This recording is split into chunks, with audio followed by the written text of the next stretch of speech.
Last night, the storm left the city, but in the small house at the end of the lane, the damp smell of rain still clung to the curtains and slipped into the wooden seams of the dining table. On the floor, a spoon lay on its side, like evidence of an argument. Chairs sat skewed. The kitchen was so quiet, the wall clock sounded as if it were knocking on someone's heart. Everyone knew, some storms don't drift off with the clouds, they linger in the heart. The mother stood at the sink, fingers resting on a bowl with a chipped rim. She sighed not for the bowl, but for the fragile crack in closeness. In that small sigh was a whisper. Please, let me begin again. In the living room, the father held a dark phone, the dead screen reflecting his tired face. Last night, he had chosen silence like a wall. This morning, looking at the roof after rain, he grasped a simple truth that took the whole night to learn. Running isn't the way out. If he wanted to return, he had to return to himself first. Then he'd have the courage to return to those he loved. Their child sat on the windowsill, hugging a worn teddy bear. The child didn't understand adult things. Only that dinner had turned into a downpour, and the backs of mother and father had felt far away, like a flooded road. The child took a small scrap of paper and scrawled, "Can we eat together tonight?" Then placed it beside a teapot gone cold, hoping someone would find it. The mother found the note while wiping the table. Her heart softened like a cloth soaking up warm water. She set the chairs upright and cleaned the glass, a small ritual of putting back what had fallen. She knew peace doesn't appear by itself. It begins with small steps of obedience, resetting a chair, gathering forks and spoons, loosening pride. The father entered the kitchen and bent over the note. He hesitated like a lost traveler finding a signpost. There were too many explanations to make, too many scratches to smooth out. But he remembered that what was most needed wasn't a defense, it was a gentle sentence. "I'm sorry. Can we have dinner together tonight?" His voice was hoarse, awkward. But the awkwardness was honest, like a door opening a crack. The meal was simple, a bowl of hot soup, a plate of boiled greens, a bit of braised fish. The mother set each dish down slowly, like laying bricks to rebuild a bridge. Each ladle of soup was a soft answer to replace last night's sharp words. Before sitting, the father righted the overturned chair, a small act that rang loudly inside. We won't leave an empty chair in one another's hearts anymore. He looked at his wife, at his child, then nodded an unspoken promise. They sat facing each other, hands touched in a clumsy silence. No one had a long prayer ready. There was only an honest breath. "We're so tired. Please, let this meal be a new beginning." The words fell in the center of the table like rain on dry ground, so soft, yet sinking deep. When the spoon tapped the bowl, the faint chime woke memories of dinners that once held laughter. The father lifted his rice bowl and admitted, haltingly, "I let work and my pride take the wheel. I want to put the steering back in God's hands today, and I'm sorry to you, and to our child." The mother looked at him, eyes wet. She didn't count faults or reheat last night's sentences. She simply said, "I was wrong too." Short words, but enough to unlatch the door of tension. She asked to begin with forgiveness first for herself, then for the one across from her. Some things can't be fixed with logic. They're healed with gentleness. The child slid the eat together, note to the center, like a handwritten covenant. "Could we read one verse before dinner, and each say one thing we're thankful for?" the child asked. The two adults exchanged a glance and nodded. Gratitude is the widest gate for peace to enter. When the mouth learns to say thank you, the heart grows less eager to speak words that wound. The father took from his wallet a small paper folded 4 ways, the edges worn. It was a line he had once written to steady himself when the heart shook. "Cast your burden on the Lord. He will sustain you." He set it in the middle of the table like an anchor rope for the family. "Last night I tugged on the rope of right and wrong with you," he said. "Today I choose to set it down. Some things, the tighter we grip, the faster we lose." Conversation began to flow more gently. They spoke of weary days and misunderstandings bred by silence. Each time a voice began to rise, the mother touched the small paper on the table. It was like an invisible signal. Pause, listen. It turns out when we stop striking, the heart can hear. The father turned to the child and apologized for closing his door when the child had called. He promised to give 15 minutes every evening, no phones, just to listen. The child nodded, and a small smile budded like sunlight after rain. The child shared about a group assignment and a classmate being bullied. The father said they would pray together and practice responding with soft words rather than striking back. Remember this, he said. We can be the ones who tighten the knots or the ones who untie them. The child looked at him and nodded hard, as if receiving a key. Before dessert, the mother took out a small card inscribed, "As for me and my house, we will serve the Lord," and taped it to the kitchen doorway. The three read it aloud, not as a slogan, but as a claim of rightful ownership over their home. They agreed on a few soft rules for dinners. Begin with a brief thank you. Each person shares one gratitude and one need to ask God's help for. End with a short family prayer. They wanted to turn the table into an altar where peace is set out daily like warm rice and sweet soup. When they finished clearing the table, the father stepped over and hugged his wife. The hug was still awkward, not yet skillful, but it was enough to let her shoulders rest. She leaned lightly against his chest, where the heartbeat irregular from a night of storms was slowing. Forgiveness doesn't erase history.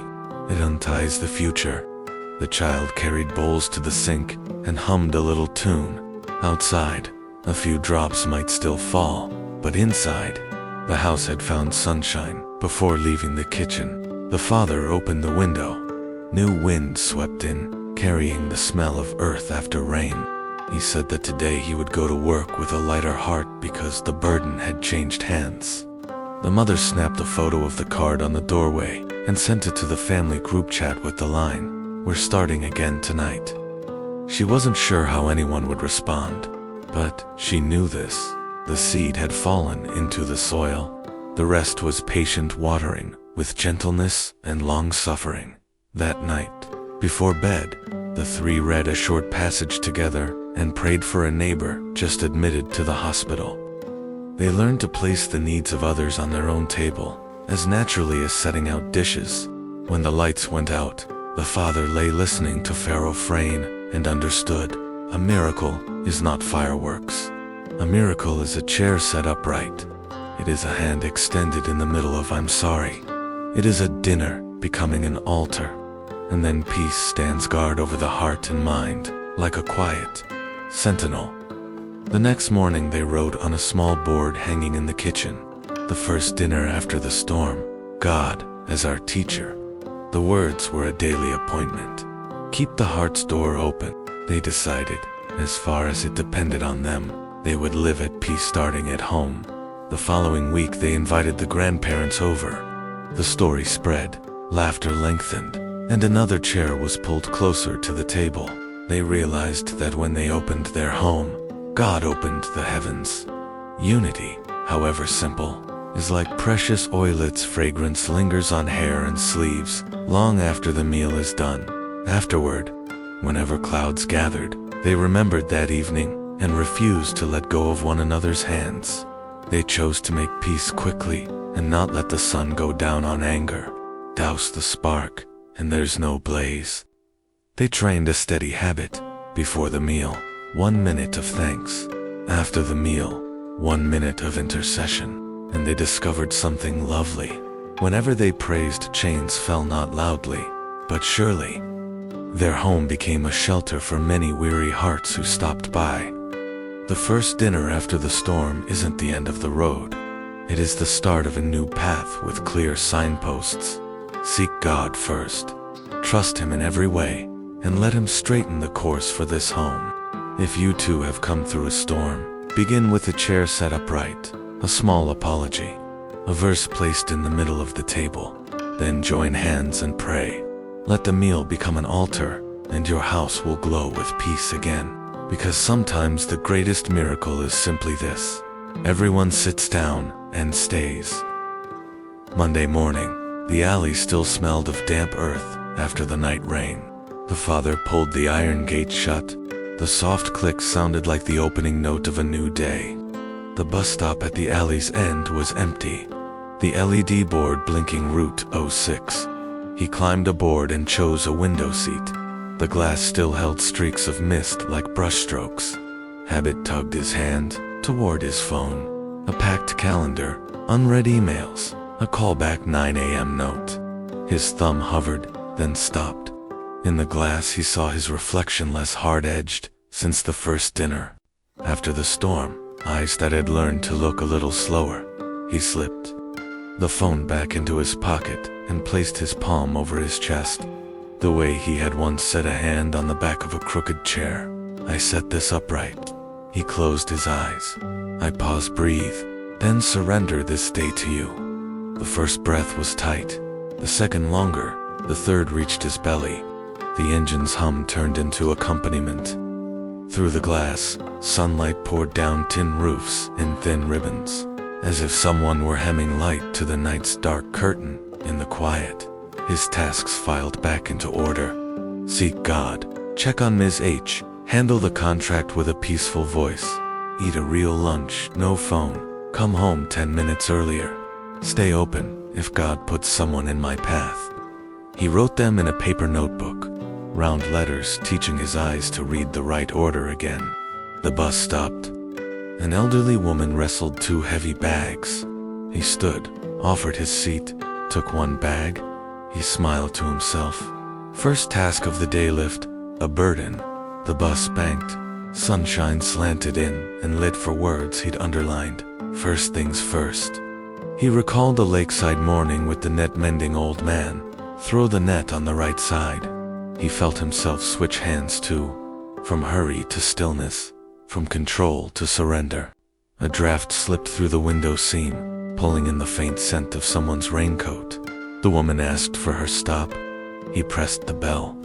The soft ting was neat and complete. As the bus merged onto the boulevard, he crossed out 3 newly sprouted busy but fruitless items and added one line: speak gently at the first sign of tension. Something in him eased, not because there were fewer tasks, but because his heart was back on the true starting line. He fished out his phone not for email but to text his wife. I began with breathing and surrender. Let's keep that rhythm today. Message sent. He looked up. The whole city seemed to slow by half a beat, or maybe his heart had finally matched the tempo of peace. The small balcony faced east, where the sun kept its appointments. The mother carried out a cup of coffee. The steam fogged her glasses. The night had been quiet, yet weariness lay thin as mist and smoothed words. Uneven bills, Wednesday's plan to feed after-school kids by the docks. She set the cup down and leaned both elbows on the cool railing, listening to the city wake. A gate scraping, a broom swishing, the bread cart's horn. I'm tired. She exhaled, honest to God before honest to anyone else. A thought settled on her shoulders like a warm towel. Mercy is delivered fresh every morning. She pictured the wardrobe of her heart, an old self-reproach, coat scratchy, heavy, and a kindness cardigan hanging ready, soft, clean. She shrugged off the first and slipped on the second with a practical act. She typed a message: Sister, I replied too quickly and without gentleness last night. I'm sorry. If you're free, can we talk again this morning in peace? Send. She flipped the phone face down, deciding not to let the next ding steer her morning. In the kitchen, her son stirred ginger porridge. The warm, spicy air rose like a kindness you could breathe. She ladled a bowl for Ms. H, recovering from surgery, sprinkled chives, set a lid. She remembered the netmender's weekend visit. Mercy, she thought, nearly always arrives with warm food. She opened the pantry and scribbled a list: sticky rice, mung beans, ginger, 10 portions for Wednesday. The pen moved smoothly, without catching. A thin cloud like a sheer veil drifted across the sun. The light softened. Down in the yard, A pigeon hopped along the laundry line pecking at spilled grains of rice. She laughed. If the birds are fed, how much more your child? The phone buzzed. Thanks for your note. I'm free later. Let's talk, she whispered. Thank you for New Mercy. The coffee tasted rounder now, maybe. Her heart was less bitter. She opened the kitchen table journal and wrote 4 lines. 1 New Mercy, -2 early apology. 3 porridge for Ms. H. 2 4 Wednesdays, sticky rice list. She drew a little box, grace already seen today, and filled it with soft sun, softer heart. She shut the journal, gathered cup, bowl, and a smile. What we carry to others, we often carry back to ourselves. The glass door slid shut, and the hallway's noise broke like waves on sand. The father arrived 10 minutes early and dimmed the lights, so the room sat half in shadow, half in glow. The projector hummed. The cursor blinked in the corner, as if waiting for its name. He stood at the head of the table, spine tall, feet grounded like a sapling staked straight. A parade of what-ifs filed in, pointed questions, twisted figures, a voice that preferred winning to understanding. He didn't shoo them away. He invited a different presence to the first chair. Presence over performance, he whispered, signed pact with himself. In his mind, he set the result on a porcelain plate and slid it toward God. When the result moved away, his true self moved closer. 3 steady breaths, belly rising and falling, heart easing, lights on. Colleagues entered.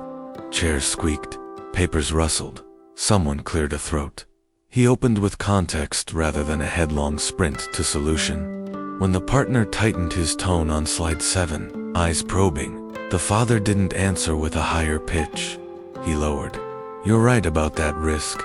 Our team will own this piece, and here's what we'll enact by this afternoon. For a few seconds, the room went quiet as if someone had pressed mute.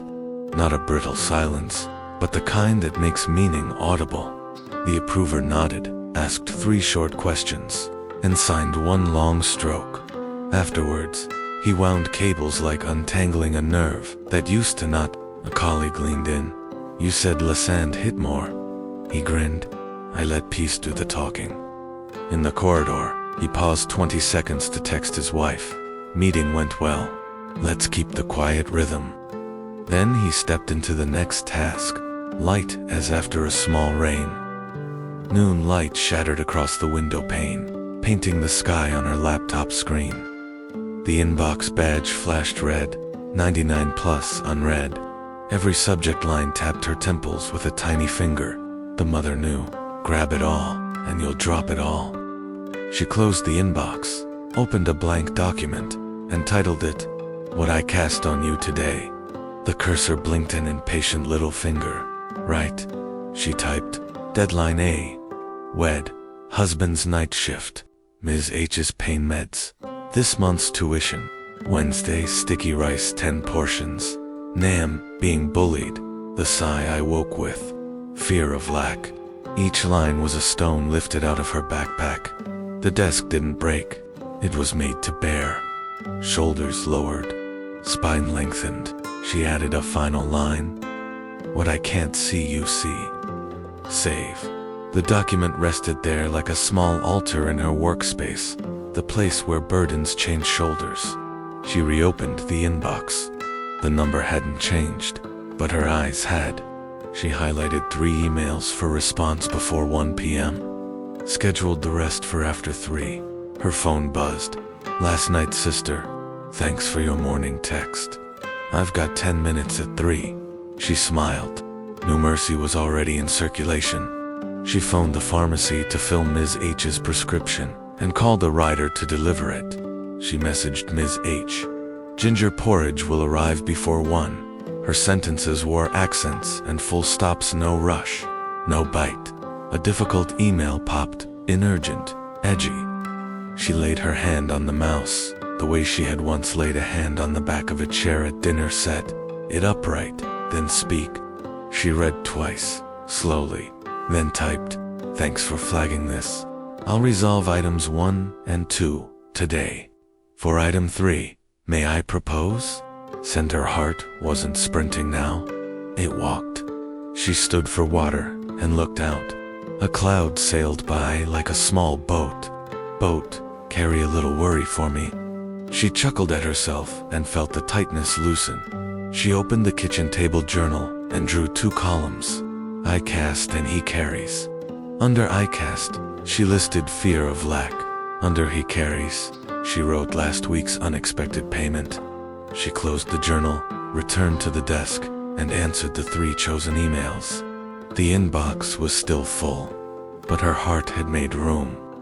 Rush hour had swollen the boulevard until it breathed in shallow, irritable gasps. Scooters nudged for inches. Cars nosed forward and braked again like impatient horses.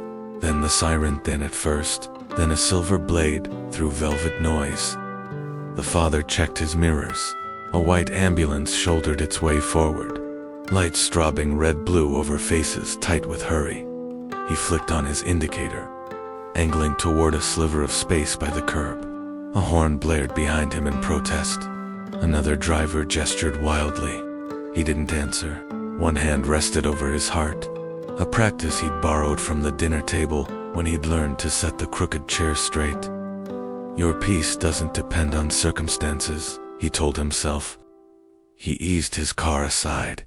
Something small but right clicked into place.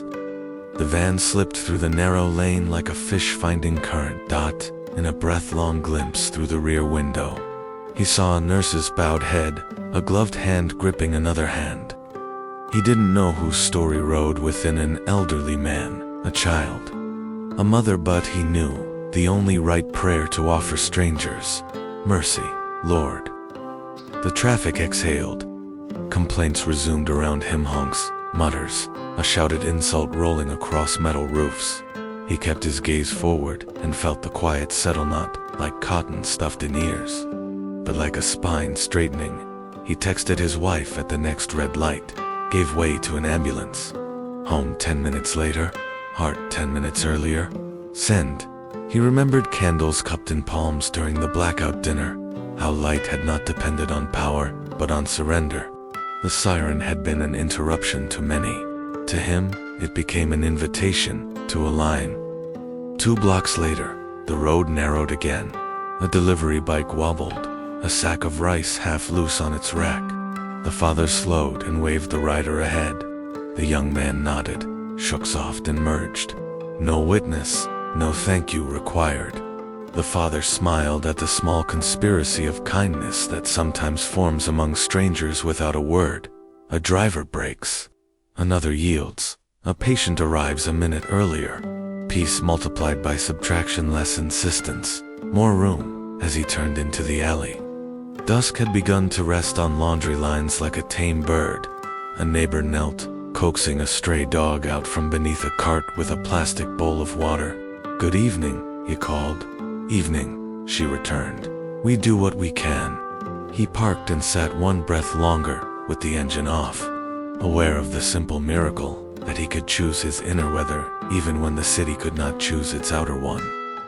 The hospital corridor stretched like a drawn-out thread, pale and humming. The mother balanced a paper bag of test results on her lap.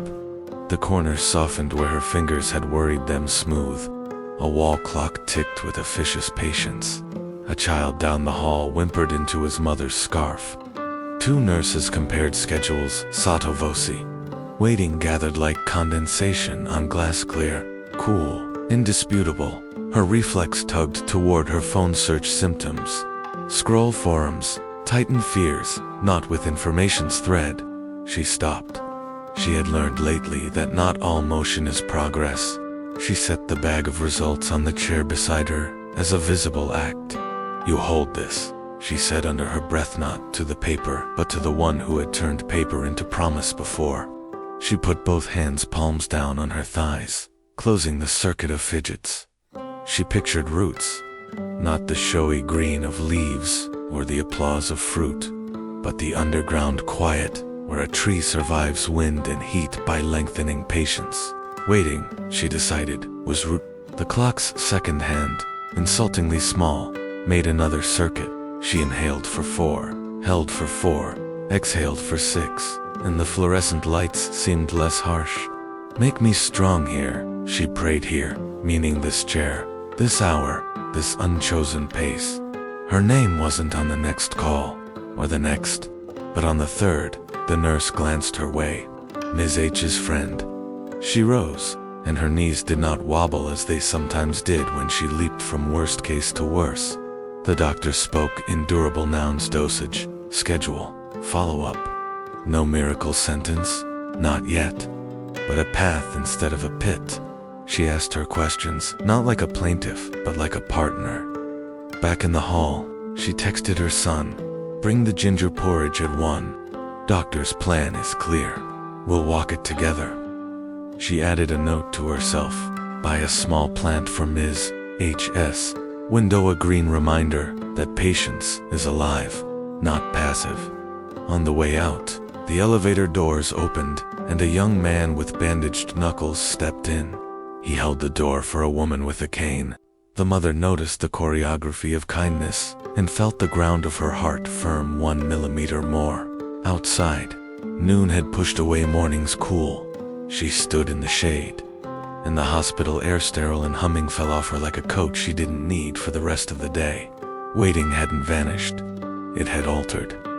It had become less like an enemy and more like a teacher with a long syllabus. She tucked the results into her tote, not as a weight, but as a map. The church's front steps kept the noon sun like a memory warm, even in shade.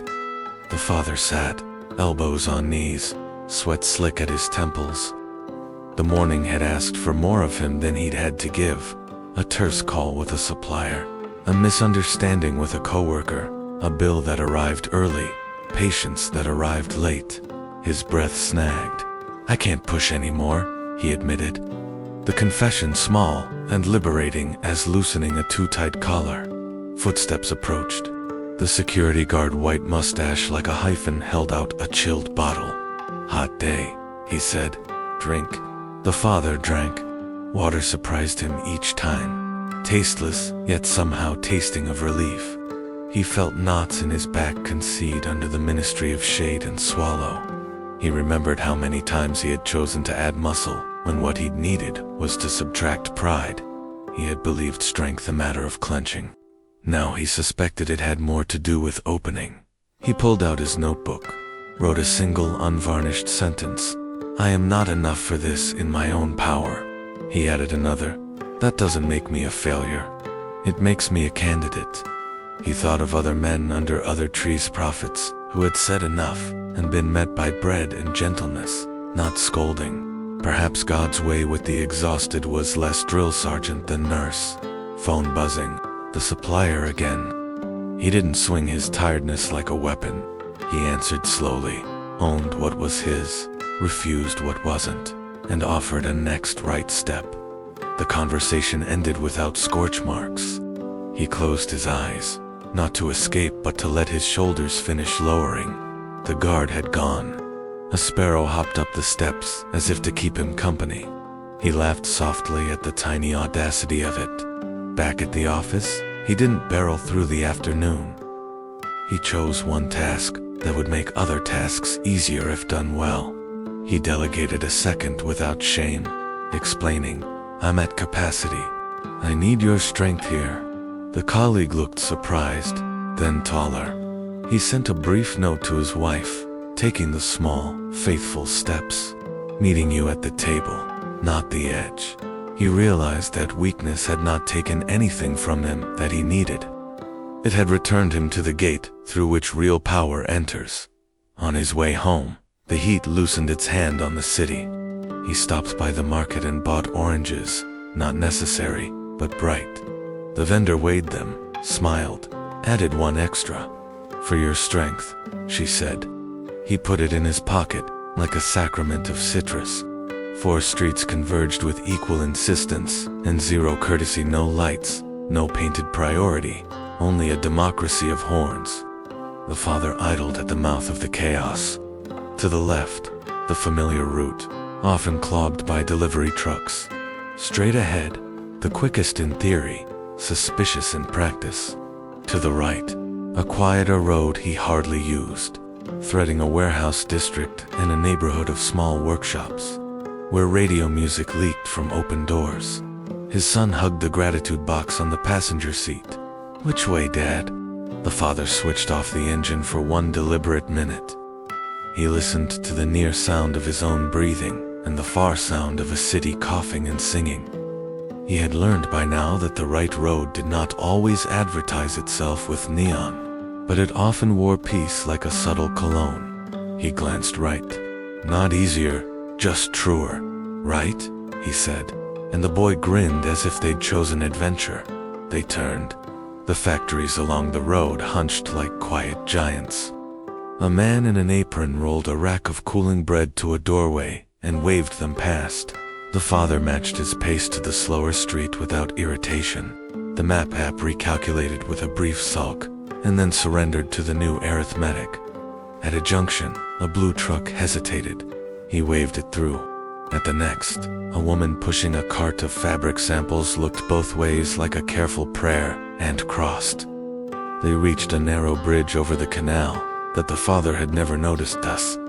Seam of water catching afternoon light like spilt coins. He felt gratitude arrive unannounced. Guidance often looks ordinary until you're halfway across the bridge it found for you. "Why right?" the boy asked.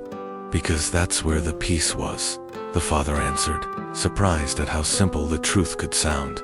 "Peace smells like bread," the boy declared, sniffing the air, and they laughed. The road delivered them to the main artery beyond the bottleneck they'd have found on the familiar route. They merged without a fight. On the dashboard, the clock said they'd lost 2 minutes and saved 10. He thought about all the times he had asked for a spotlight and gotten a candle instead, and how the candle had been enough for the next step, which was all the light he had ever been promised. He texted a colleague, "We're taking the quieter path on the rollout, slower start, stronger finish." The reply came with a thumbs up and a relieved exhale emoji. He made a note for himself. Ask in the morning, not just, "What should I do?"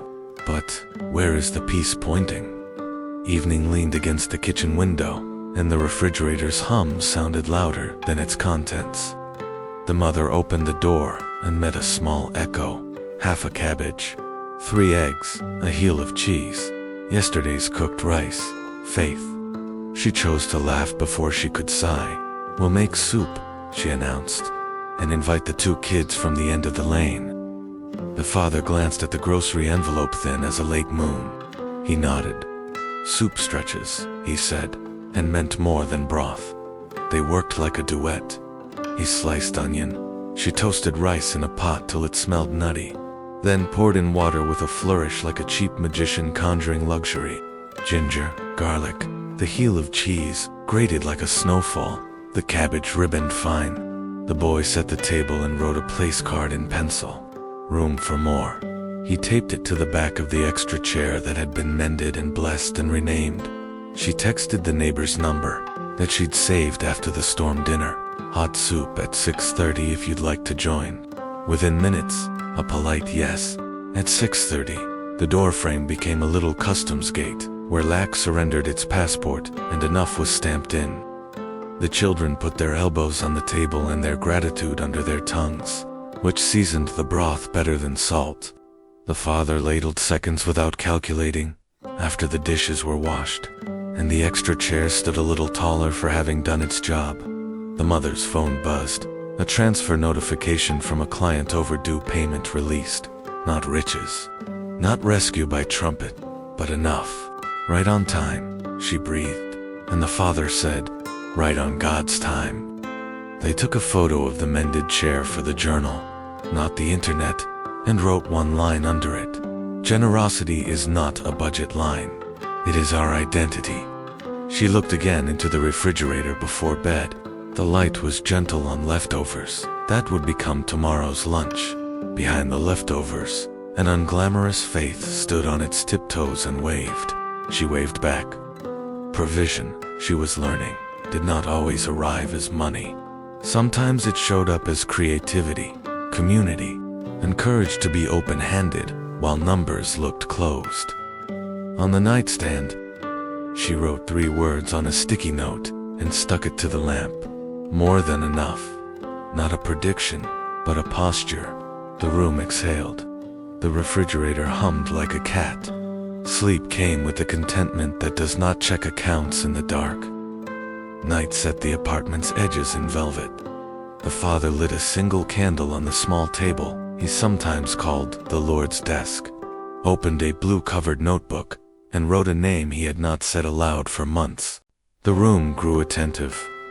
Old words prickled behind his teeth, eager to be judges and witnesses at once. He did not summon them to the stand. He invited honesty instead.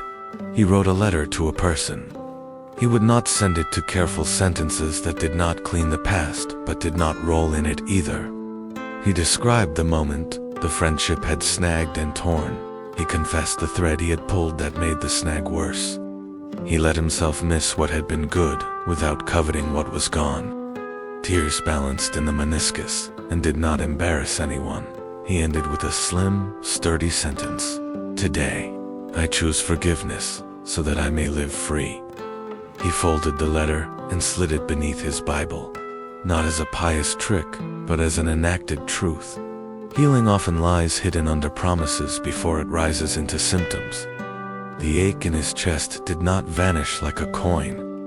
It softened like a knot you work with fingers patient enough to believe in eventual release. He sat with the candle and the sound of the building and neighbors' laughter through the plumbing, a pot set down next door, the elevator's stitched hum. He remembered a time he had defended himself too quickly and ended up lonelier.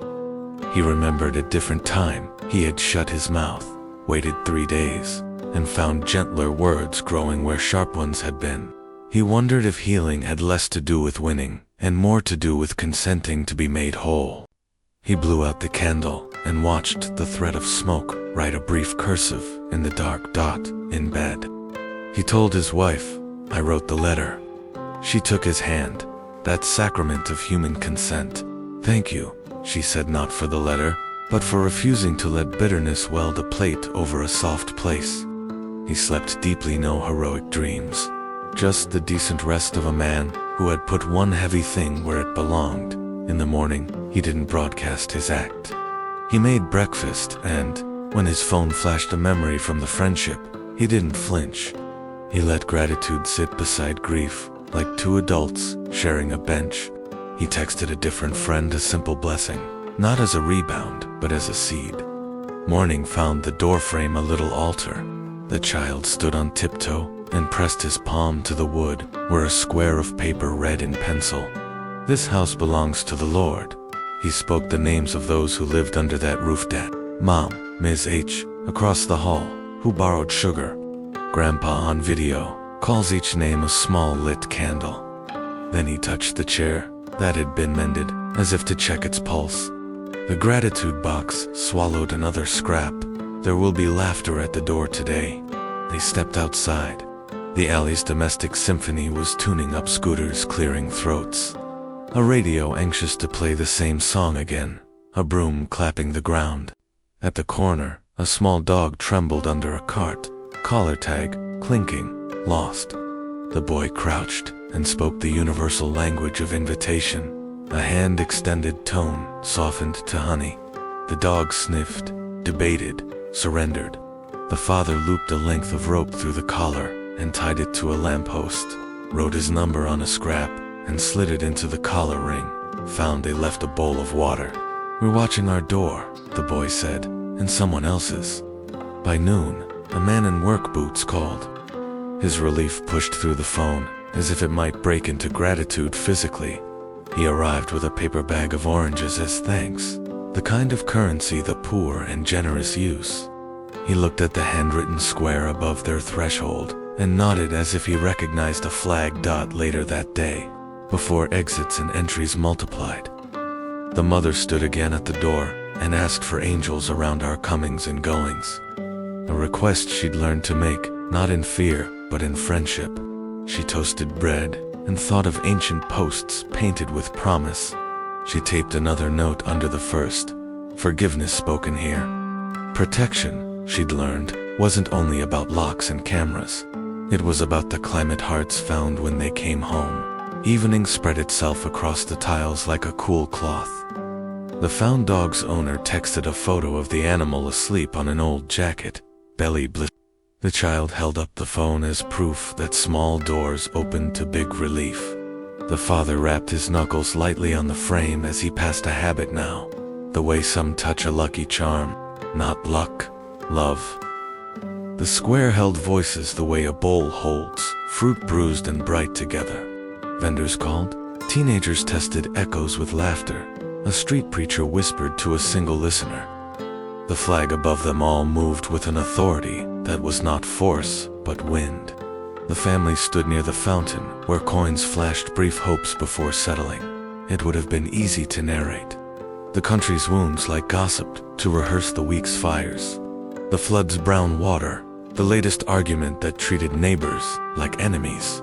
The father felt the familiar tug toward complaint the way a tongue worries a cracked tooth. Not today. He had learned that lament and cynicism are not the same species.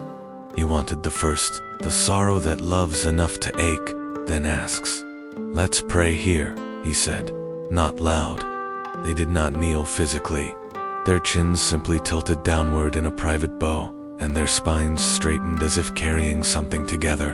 They moved through 3 old words: stumble, seek, turn, like steps that could be danced, even when the music was not their favorite. The boy didn't have language for policy. He had language for mercy. That was a start, as good as any. A police officer walked past, eyes scanning faces the way gardeners check leaves. The mother asked her own heart to soften toward uniforms and toward those who feared them, to softenings that were not mutually exclusive. A woman selling wildflowers approached with a fistful bound by twine. The mother bought a bunch and handed it to the officer with the only sentence she could speak without trembling: "For your hard days." Around the fountain, a young couple argued, then dropped their shoulders and began again. A street sweeper bent to collect a glass shard no bigger than a thumbnail. The family watched the small repairs that make a place livable when big repairs lag.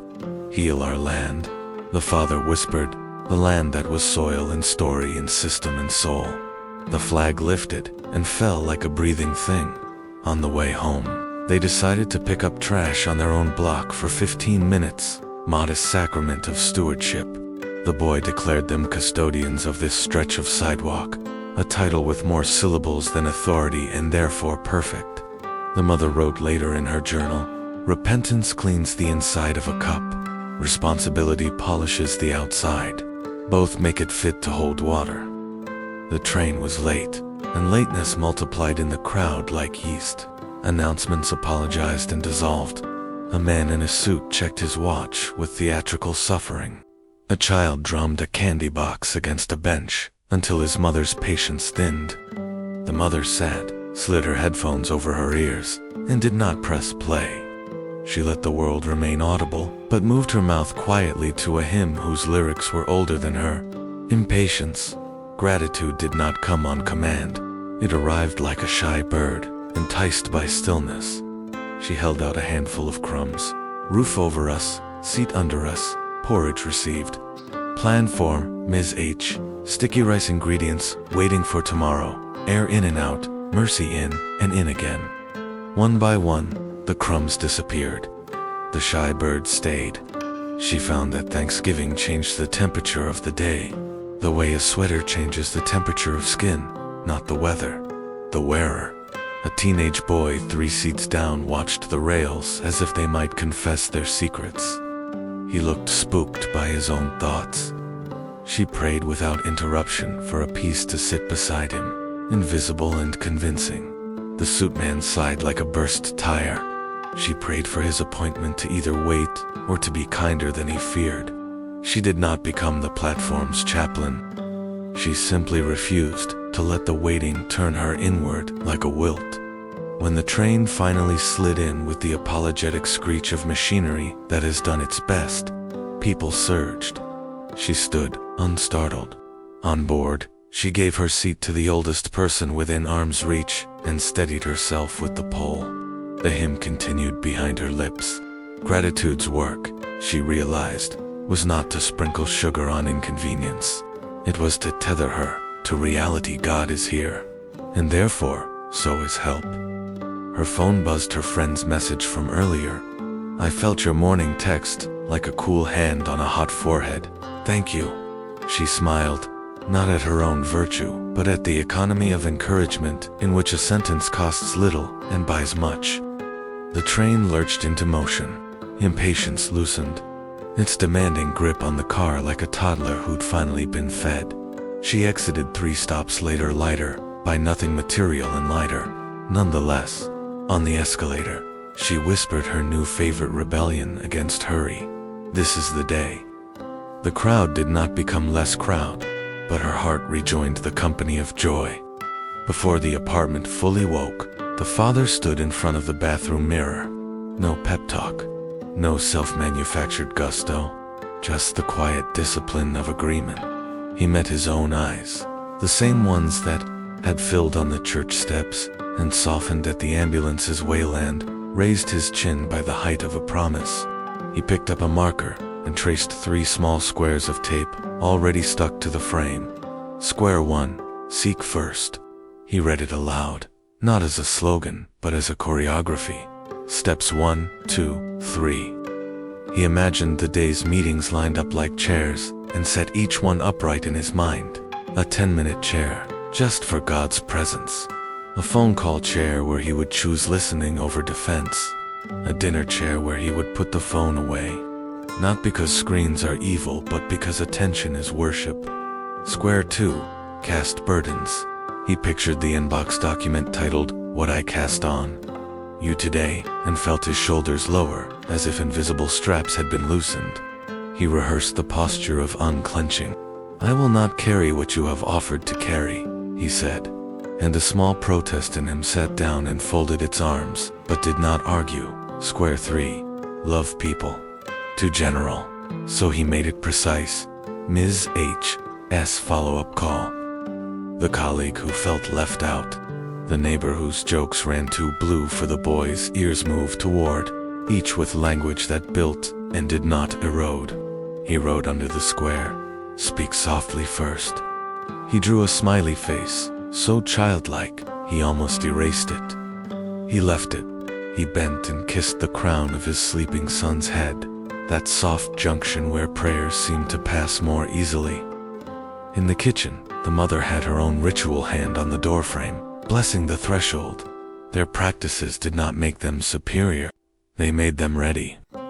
He packed the gratitude box in his briefcase. Yes, get odd looks. Yes, right anyway. At the elevator, he texted the morning declarations to his wife short. Lines like planks of a small bridge you could walk across before coffee worked. I put him first. I'm carried, not crushed. I will love on purpose. She replied with a photo of the sticky note by the lamp. More than enough. The elevator doors met and opened again, a rehearsal for the day's conversations. On the street, the city did what cities do, blared, bargained, breathed. He did what a watched man can do, walked as if someone were keeping pace at his shoulder. Not swagger, companionship. He passed a man sleeping under a newspaper and a woman dragging 2 suitcases and a dog wearing a bandana printed with ducks. He felt neither savior nor cynic, just a servant in shoes.